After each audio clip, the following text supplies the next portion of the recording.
Shoulder everything. As we stand tall, we are reminded of the sacrifices we make, often away from their families in the harshest of conditions, so that we may live peace and security. Their presence here today is a testament to the valor and dedication that defines our military.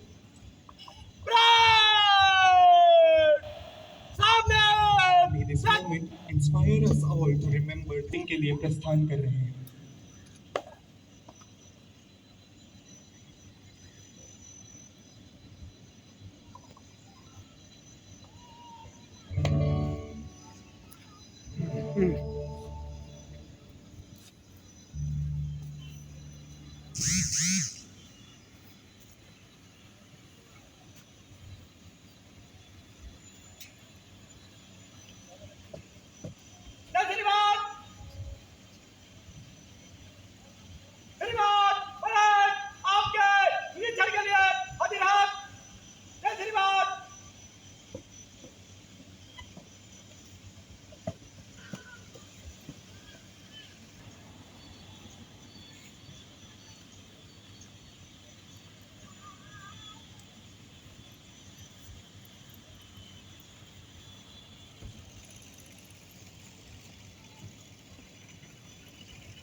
ना पूछो जमाने की क्या हमारी कहानी है, ना पूछो जमाने से क्या हमारी कहानी है, हमारी पहचान तो यही कि हम सब हिंदुस्तान. थैंक यू सर, शुक्रिया आपने समय दिया. सर, एक बड़े इंपॉर्टेंट इशू पर आज मैं बात करने वाला हूं. लगातार फॉरेन पर मेरी और आपकी बात होती रहती है, लेकिन एक वीडियो मैंने अपने दर्शकों को दिखाया और आपने भी उस वीडियो को देखा. इसी पे मैं बात करना चाहता हूं. सर्मोनियल ड्रेस हमारी, जिसमें हम ड्रिल करते हैं, क्वार्टर गार्ड करते हैं, 26 जनवरी की परेड हो या दूसरी जो भी परेड होती है, हम उसमें हिस्सा लेते हैं इस ड्रेस को पहनकर. अगर सिक्योरिटी एजेंसी उस प्रकार की ड्रेसेस पहन रही हैं, डिक टू डिक कॉपी कर रही हैं और वो ही कमांड दी जा रही है और उसके ऊपर ही तमाम कार्रवाइयां हो रही हैं, ये कितना चिंताजनक है सर. मैं तो हैरान रह गया इस वीडियो को देखकर, सच कहूं तो. पहले मुझे लगा कि क्या ये वाकई में इंडियन आर्मी की कोई प्लाटून है, बाद में पता चला नहीं, प्लाटून नहीं है, ना ये कोई इंडियन आर्मी की बैच है, ये कोई सिक्योरिटी कंपनी है. आप आपने भी इस वीडियो को देखा सर, आपका क्या रिएक्शन है और क्या वाकई में जायज है? सॉरी, हाँ, तो ये एक जायज नहीं है Rajesh ji, because Indian penal code section 140 के तहत ये एक ऑफेंस है। और अगर मैं आपको ये इसको पढ़ के सुनाऊं, if someone who is not a military member wears a uniform or carries something resembling a military uniform to deceive others into believing they are a soldier, sailor, or airman, they can be punished up to 3 months in jail and okay, a fine up to 500 rupees or both. अब ये invariably इसका किसी को report करना पड़ेगा, ये चीज को एक एफआईआर इसको लॉन्च करनी पड़ेगी। और खास तौर पे ये काम इंडियन आर्मी का होना चाहिए, क्योंकि इंडियन आर्मी की इम्पर्सनेशन हो रही है, तो इंडियन आर्मी को ये इंफॉर्मेशन कहीं ना कहीं से पहुंचानी पड़ेगी। और ये हम लोगों की रिस्पॉन्सिबिलिटी है कि हम जब भी इस तरीके का वीडियो देखते हैं, उस वीडियो को हम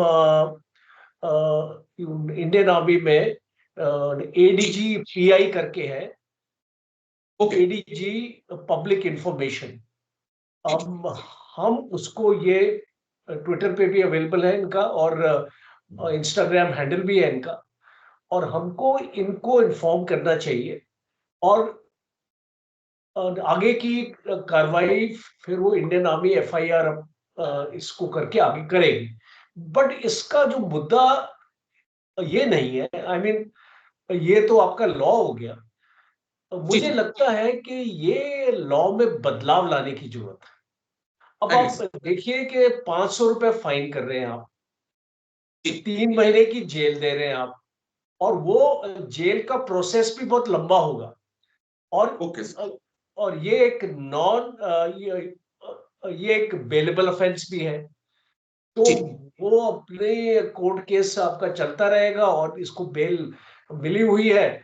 और जो कानून का हालत तो आपने देखी है कि एक केस कितने सालों तक चलता है, और वो फिर मल्टी लेवल तक चलेगा कि पहले डिस्ट्रिक्ट कोर्ट में आएगा, उसके बाद हाई कोर्ट में आएगा, उसके बाद सुप्रीम कोर्ट में आएगा। सो ये जो लॉ का प्रोसेस है, ये डेटरेंस नहीं दे रहा। जो आदमी जी, ये काम कर रहा है उसको डेटरेंस नहीं मिल रही, बिकॉज इसका इमीडिएट काम ये होना चाहिए कि अगर आपके पास डॉक्यूमेंट्री एविडेंस है तो उस सिक्योरिटी एजेंसी को आपको ब्लैकलिस्ट करना चाहिए इमीडिएटली। वो एक आपका ओके, एक्शन, जैसे आपका एक वीडियो अभी आया है जिसमें सिक्योरिटी एजेंसी इन्वॉल्व है, वो सिक्योरिटी गार्ड्स है वो लोग, जी, जी, तो वो सिक्योरिटी एजेंसी को इमीडिएटली ब्लैकलिस्ट करना चाहिए, उसका लाइसेंस उसी टाइम पे खत्म कर देना चाहिए। तो ये तो इमीडिएट एक्शन होना चाहिए। बाद में अब देखिए, अब स्टेट गवर्नमेंट नहीं कर रही है उसको, बुलडोजर का काम आजकल। ये आपने जी, देखा है कि कोई भी अगर एक जो ऑफेंस करे, और उत्तर प्रदेश में तो बहुत, हम तो, मैं तो उत्तर प्रदेश में रह रहा हूं, तो इसको मैं जानता हूं कि 1 मिनट में बुलडोजर चल जाता है। तो बिल्कुल जब सर, इस टाइप का एक्शन हो सकता है तो इस टाइप का क्यों नहीं हो सकता? दूसरी, क्यों नहीं आर्मी यस, के भी कानून है, इंडियन आर्मी एक्ट सेक्शन 63 है, जी, you prejudice to good order and military discipline। आपने देखा होगा सेक्शन 63 एक ऐसा सेक्शन है आर्मी एक्ट का, जो जी, कोई भी चीज अगर कहीं फिट नहीं होती है किसी भी सेक्शन में, तो सेक्शन 63 में आप उसको फिट कर सकते हैं। और ओके, जो है उसके अगेंस्ट भी आप उसको पनिशमेंट ले सकते हैं। बट सेक्शन 63 उन लोगों के लिए है जो फौज में एनरोल्ड है। जो ओके, ओके सिविलियंस सर, को ये लागू नहीं हो सकता है। सपोजिंग एक आपका फौजी ऑफिसर, एक सर्विंग ऑफिसर, जी, एक सपोजिंग एक जवान एक ऑफिसर का यूनिफॉर्म पहन के अब ये अपना सोशल मीडिया में फोटो खिंचाते पकड़ा जाता है, तो उसके अगेंस्ट आप आर्मी एक्ट सेक्शन 63 के अगेंस्ट आप और para 66 of the regulation of army 2010, ये दोनों फौज के एक्ट्स हैं जो इसके अगेंस्ट लग सकते हैं, बट रिस्ट्रिक्शन है कि आप इसको एक फौजी पर्सनल के अगेंस्ट ही लगा सकते हैं। तो अब आप इसको बात करें अगर इंडियन पीनल कोड की, तो जी जी एक रिकमेंडेशन मेरी ये रहेगी, और आपके चैनल के थ्रू मे बी हम बाकी लोगों को भी एजुकेट कर पाए, कि कहीं पर भी आप एक एक्स्ट्रा एक्शन अपना देखेंगे तो आपको इमीडिएटली उसको रिपोर्ट करना चाहिए। आप एक बिल्कुल पुलिस स्टेशन में भी रिपोर्ट कर सकते हैं। और ये क्यों इंपॉर्टेंट है रिपोर्ट करना? बिकॉज ये कोई टेररिस्ट भी हो सकता है, टेररिस्ट एग्रीज एक्ट भी कमिट कर सकता है, एक आर्मी कंटोनमेंट में घुस भी सकता है। तो जी इसकी रेपरकशंस बहुत ज्यादा है। और हमने एक नोएडा का अभी एक रिसेंट ऐसा ही केस आया था, एक इवेंट मैनेजमेंट कंपनी थी, ओके सर ये जो फंक्शन वगैरह ऑर्गेनाइज करती हैं, जी तो जी जो इसके भी कुछ एम्प्लॉइज ने आर्मी का यूनिफॉर्म बल्कि मेडल्स भी पहने हुए थे। ओके तो आप समझ सकते हैं कि एक मेडल एक फौजी को अ, कितनी मेहनत और बहादुरी के बाद मिलता है। और आप इसको किसी भी बिल्कुल सर आदमी बिल्कुल को आप उसको अलाउ कर सकते हैं, वो पहन लेगा। एक्चुअली ये जो ऑफेंसेस है ना Rajesh ji, they have to be dealt with very strong. और ओके इसका सर जो कानून होना चाहिए वो 3 महीने की जगह आप इसको 3 साल की सजा बनाइए। जी मिनिमम इसकी maximum punishment up to 3 years, okay और फाइन अप टू 30,000 या जी 40,000। ये 500 रुपए फाइन क्या होता है? 500 रुपये फाइन आई मीन ये आजकल के आज जमाने में व्हाट लेकिन इज दो तीन 500 रुपीज चीजें फाइन? मैं दो तीन चीजें और आपसे समझना चाहता हूं क्योंकि जो उनकी ड्रिल थी जो इस वीडियो में ड्रिल दिखी वो नो डाउट कि वो इंडियन आर्मी के ही रिटायर्ड सोल्जर हैं और रिटायर्ड हो चुके हैं। अब मैं दूसरा पहलू समझना चाहूंगा आपसे कि क्या रिटायर्ड सोल्जर इस प्रकार से ड्रेसेस को पहन सकते हैं? ये एक बड़ा अहम पॉइंट है। और क्या इन सोल्जर्स को इसके बारे में नहीं पता है कि कितना बड़ा गुनाह कर रहे हैं? क्योंकि सबने जो गया है जिनकी सर्विस कम से कम 17 साल तो मिनिमम है, उससे ज्यादा करके ही ये लोग बाहर आए हैं। देखिए मैं 5 साल से राजेश जी मीडिया में हूँ, मैं जी टीवी चैनल्स में जाता हूँ।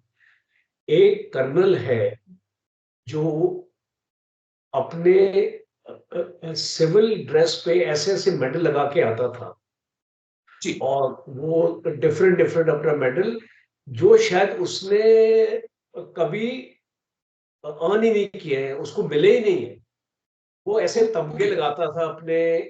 और तो वो भी सिविल ड्रेस में, और जी वो भी नॉन सेरेमोनियल ओकेजन में।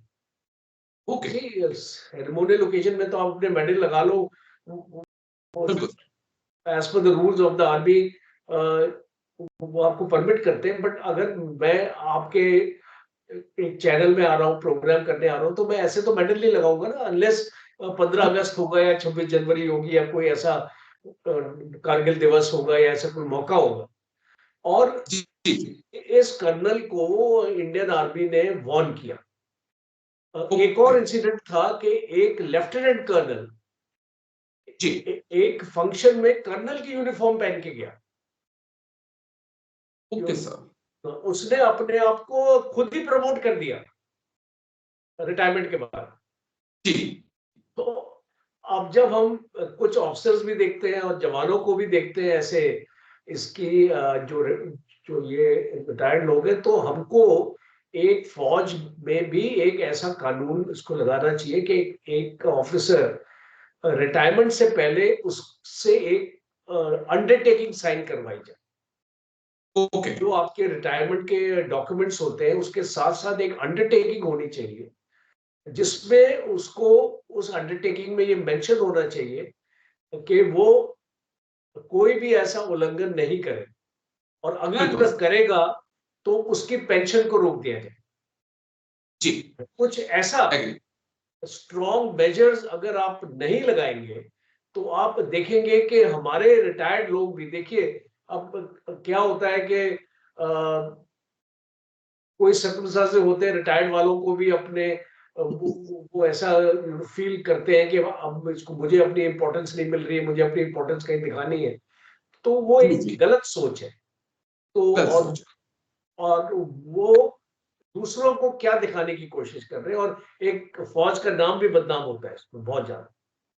बिल्कुल सर, देखिए मैं भी क्योंकि आपके साथ मेरे कई शो होते हैं, कई लोगों ने मुझे भी कहा कि आप अपने यूट्यूब में या आप जब टीवी में शो करते हैं आप अपनी कई बार ड्रेस पहनिए। मैंने बोला नहीं नहीं, ये अच्छा नहीं लगता है, मेरा एक डेकोरम है, मैं उससे हमेशा मेंटेन रखता हूँ अब और ये चीजें अच्छी नहीं लगती हैं। लेकिन मैं अब आपसे ये समझना चाहूंगा साहब कि क्योंकि आप इतने बड़े अधिकारी हैं, कानूनों को बहुत अच्छे से समझते हैं, क्या कानून क्या कहता है कि आप रिटायरमेंट के बाद किस लिहाज से क्या पहनकर जो है आप बैठ सकते हैं तमाम प्लेटफॉर्म्स के ऊपर, या पब्लिक प्लेसेस में आप जा सकते हैं? क्योंकि जिस प्रकार से सिक्योरिटी गार्ड्स आर्मी की ड्रेस पहनते हैं, केवल हम देखते हैं कि कई सीएपीएफ भी हैं, सीएफ, ये भी एक चिंता का पहलू सर जो मेरे से छूट रहा था। कई सीएपीएफ बटालियंस हैं ऐसी कम कि जो इंडियन आर्मी की ड्रेस पहन के ड्यूटी पे हैं। हमने देखा कि प्राइवेट गार्ड कई कॉलेज ने, यूनिवर्सिटी ने रखे हैं, और एक्स सर्विस मैन है, फौजी, वो इंडियन आर्मी की ड्रेस पहन के जो है कॉम्बैट ड्रेस वो पहन के ड्यूटी भी देते हैं, खड़े भी होते हैं। और तो ये भी एक नया पहलू है सर जिस पे बात होनी चाहिए। यस, सर्विस आपकी खत्म होगी, ड्रेस आपकी अब ये ड्रेस आपके लिए नहीं है, अब इस ड्रेस के लिए कोई और आ चुका है। यस, आप कोई फंक्शन है 26 जनवरी का, 15 अगस्त का था, अब आप इसे पहनिए, मना नहीं है। क्या कानून क्या कहता है सर? देखिए राजेश जी, इंडियन आर्मी का एक एडजुटेंट जनरल ब्रांच है, जी एजीज ब्रांच है, और उसका एक लेटर है जो कुछ साल पहले शुरू हुआ है, एक पॉलिसी लेटर। और उस पॉलिसी लेटर में क्लियर कट लिखा हुआ है कि आप जब फौज से रिटायर होते हैं, कौन से ओकेजन्स में आप कौन सा ड्रेस पहन सकते हैं जिसमें आप फौज के मेडल लगा सकते हैं, और एक टोपी पहन सकते हैं जैसे कि एक पी कैप हो, इस टाइप का। वो बहुत क्लियरली मेंशन है। और आप, और एक और उस ऑर्डर में शामिल है कि जो आपके मेडल्स हैं वो अगर आप जी इस दुनिया में नहीं है तो आपके नेक्स्ट ऑफ किन भी पहन सकते हैं ऐसे ओकेजन ओके में। दैट इज, अगर आपका बेटा हो या बेटी हो या आपकी वाइफ हो जी और आप इस दुनिया में नहीं है, तो ऐसा कोई अगर सेरेमोनियल ओकेजन है, जैसे कि इंडिपेंडेंस डे हो गया, रिपब्लिक डे हो गया, या कोई गैलेंट्री अवार्ड का फंक्शन हो गया, या कोई भी इस तरीके का सेरेमोनियल फंक्शन आप अटेंड कर रहे हैं, आपका रेजिमेंटल, आपका रेजिमेंटल डिनर या कुछ इस टाइप का आपका फंक्शन हो गया, तो उसमें आपकी वाइफ भी या आपका बेटा या बेटी भी आपके मेडल्स लगा सकते। तो इसका भी प्रावधान है। और ये लेटर बहुत क्लियरली बोलता है कि एक्सेप्ट फॉर सेरेमोनियल ओकेजन और रेजिमेंटल ओकेजन्स आप ये मेडल और कहीं पर भी नहीं लगा सकते। ओके। तो क्लियर है ये। और जो ये इसका वायलेशन करता है, दो कारणों से करता है। या तो वो जानबूझ के कर रहा है, उसको रूल्स रेगुलेशन पता है, उसके जी बावजूद वो उसका उल्लंघन करता है, क्योंकि वो जानता है कि हमारी जो लॉ एनफोर्समेंट एजेंसीज हैं वो बहुत ही कमजोर है। वो जानता है कि अगर उसने मेडल लगा भी लिए, वो उसको जी रोकने वाला कोई नहीं है और उसको पनिशमेंट देने वाला कोई नहीं।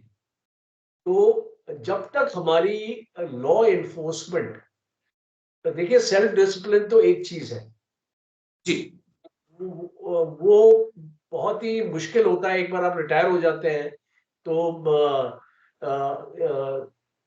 एक मिसगाइडेड मिसाइल की तरह इसको कई लोग एक्चुअली बन जाते हैं कि वो सोचते हैं कि कुछ भी कर ले, है ना।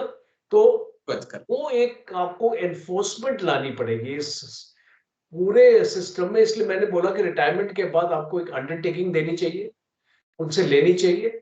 और अगर बिल्कुल ऐसा कोई इंसिडेंट आता है, एक शो कॉज नोटिस इशू करना चाहिए इंडियन आर्मी को उस अफसर के अगेंस्ट, और या उस जवान या जेसीओ के अगेंस्ट। और फिर उसके बाद आप जो भी आपको अगर ऐसा लगे कि उसने इसका उल्लंघन किया है तो आप उसकी पेंशन रोक सकते हैं, ये आपका राइट है। और अगर ये इन्फोर्समेंट होगी तो मुझे ऐसा लगता है कि ये इंसिडेंट्स कम हो जाएंगे, ये चीज कम हो हमको जाएंगे कम और देखने को मिलेगी। और जी ये जो आपका आईपीसी का जो सेक्शन 140 है, तो मेरी जी ये मांग है कि इसको रिव्यू किया जाए और इसकी जो पनिशमेंट है इसको और बढ़ाया जाए, और इसका फाइन है वो भी और बढ़ाया जाए। और तीसरा, जितनी भी सिक्योरिटी कंपनीज है अगर इसका उल्लंघन कर रही है तो उनके अगेंस्ट ब्लैक लिस्टिंग और उनका जो लाइसेंस है उसका इमीडिएटली रद्द किया जाए। उसके बाद जो भी केस उनको जो भी आपका फाइल्ड है केस, उसको चलने दो जी 5 साल 10 साल। जो इमीडिएट बिल्कुल सर। एक्शन होना चाहिए, मेरी ये ओपिनियन है, राय मेरी ये है। जी सर, लेकिन चलिए शुक्रिया आपका, बहुत बहुत शुक्रिया। और मेरी भी कोशिश होगी कि इस बार ये जो वीडियो है वो एडीजी पीआई तक पहुंचाया जाए, ताकि, क्योंकि ये बहुत गलत है जो कुछ हो रहा था। लेकिन थैंक यू सर, आप आए और इतनी बारीकी से आपने समझाया कि क्या भारतीय सेना का कानून और आईपीसी कहता है। और थैंक यू सर, जय हिंद। इसके thank you sir, thank you.